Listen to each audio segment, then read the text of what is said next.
বিশাল করে জায়গা দিলাম রে বন্ধু আমার বুকের ভিতরে রে, আমি আপন ভাইবা সব হারাইয়াছি তোরে। শেষ। আসসালামু আলাইকুম ভিউয়ার্স, কেমন আছেন? আজ কয়দিন ছুটি থাকাতে একটু সবজি বাগানের কাজ করছি। এই ছুটির কদিন পুরোদমে একজন কৃষক হয়ে গেছি। আসলে আমি কৃষক না, পেশায় একজন শিক্ষক। এই ছুটির অবসর সময়গুলো বাইরে না কাটিয়ে আমি আমি একটা ছোট্ট বাড়ি করেছি। বাড়ির আশেপাশগুলোতে, বাড়ির আশপাশের যে জায়গাগুলো একটু আছে সেই জায়গাগুলোতে আমি একটু চেষ্টা করছি একটু সবজি বাগান করতে। এই দেখুন দর্শক, আমি কিছু চমৎকার পালং শাক বুনেছি। মাঝখান দিয়ে কিছু কিছু জায়গায় রসুন লাগিয়ে দিয়েছি, তারপরে মরিচ গাছ লাগিয়ে দিয়েছি। আর এই পাশে দেখুন এক চমৎকার ধনিয়া পাতা, এইটুকু আমি ধনিয়া পাতা বুনেছি। আর ওই পাশে হচ্ছে, আর এইটুকু হচ্ছে লাল শাকের আবাদ করেছি। চমৎকার লাল শাক মাত্র গজিয়েছে। এই লাল শাকগুলোর পাশ দিয়ে আমি আবার এই মরিচ গাছ লাগিয়ে দিয়েছি। এই চারপাশ ঘুরে মরিচ গাছ লাগিয়ে দিয়েছি। তারপরে ওই পাশে একটা লাউ গাছ লাগিয়েছি। এই লাউ গাছের বেশ কদিন ধরে যত্ন নিচ্ছি ভালোই। লাউ গাছের বয়স হচ্ছে প্রায় 1 মাসের মতো। এটা হাইব্রিড লাউ। আমি লাউ গাছের নিয়মিত যত্ন নিই, পানি দিই। এই জায়গায় জায়গায় গর্ত করে রেখেছি, এই গর্তগুলোতে পানি দিই। আর এখানে লাগিয়েছি, এখানে হচ্ছে শশা গাছ। এই শশা গাছগুলো, এটাও হাইব্রিড শশা গাছ। এই যে শশা গাছ, এই হাইব্রিড শশা গাছ, এটা অল্প আর কয়েকদিন নেই ফুলের চলে আসছে, খুব তাড়াতাড়ি ফুল ধরবে। আর এই সাইডে টমেটো গাছগুলো, এই টমেটো গাছ লাগিয়েছি। টমেটো গাছের দেখুন প্রত্যেকটা টমেটো গাছে এই যে ফুল চলে আসছে, এই যে ফুল চলে আসছে। আমি এগুলো একটা কাঠি দিয়ে সোজা করে দিব, এই লম্বা লম্বি।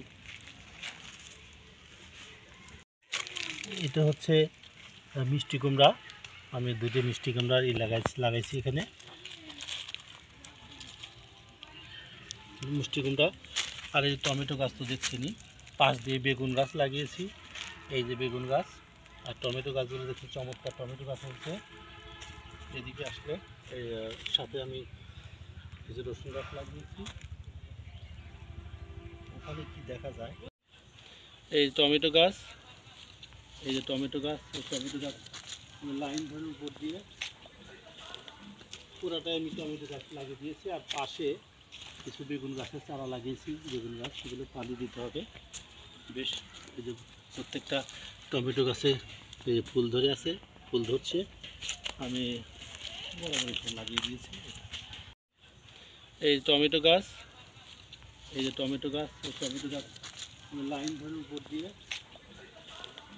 পুরাটাই আমি টমেটো গাছ লাগিয়ে দিয়েছি। আর পাশে কিছু বেগুন গাছের চারা লাগিয়েছি, বেগুন গাছ, সেগুলো পানি দিতে হবে বেশ।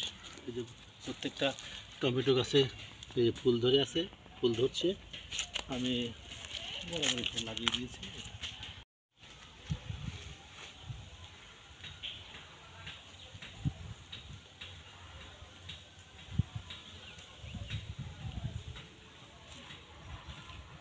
হ্যাঁ, বিশেষ করে আমি লাল শাক, তারপরে পালং শাক, ধনিয়া পাতা, মাঝখানে কিছু অংশ যে রসুন লাগিয়েছি, তারপর মরিচ লাগিয়েছি, টমেটো, তারপরে শশা গাছ, লাউ গাছ, মিষ্টি কুমড়া, বেগুন, বেশ কয়েকটা সবজি আবাদ করেছি। এছাড়াও দর্শক আপনাদের আরেকটা মজার জিনিস দেখাবো, সেটা হচ্ছে আমার বাড়ির ছাদে আমি 5টা বালতিতে করে, টবে করে আমি শশা গাছ লাগিয়েছি। প্রত্যেকটা শশা গাছে ফুল ধরেছে। আপনাদেরকে দেখাবো দর্শক, চলুন আপনাদেরকে আমি আমার ছাদের শশার গাছগুলো দেখাই।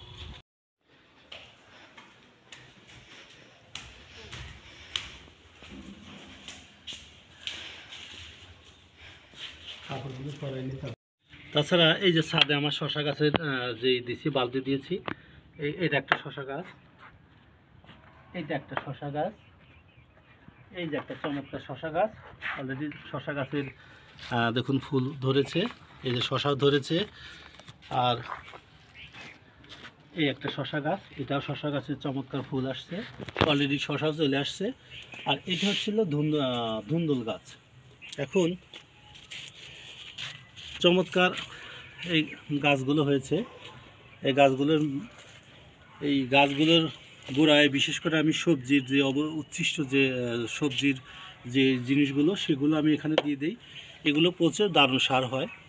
আমি অতিরিক্ত কোনো সার এখানে দেইনি। প্রত্যেকটা একবারে নর্মাল জিনিস দিয়ে এবং খাঁটি জিনিসের, এখানে সার বিষ কিছুই প্রয়োগ করা হয়নি। দর্শক, আপনি ইচ্ছে করলে আপনার বাড়ির ফেলে রাখা জায়গা এবং বাড়ির ছাদের জায়গা, যে কোনো জায়গায় আপনি সবজি আবাদ করতে পারেন। আপনার সাময়িক আপনার বেশ চাহিদা পূরণ হবে। Easy life with Tapan official page থেকে সবাইকে শুভেচ্ছা। আসসালামু আলাইকুম।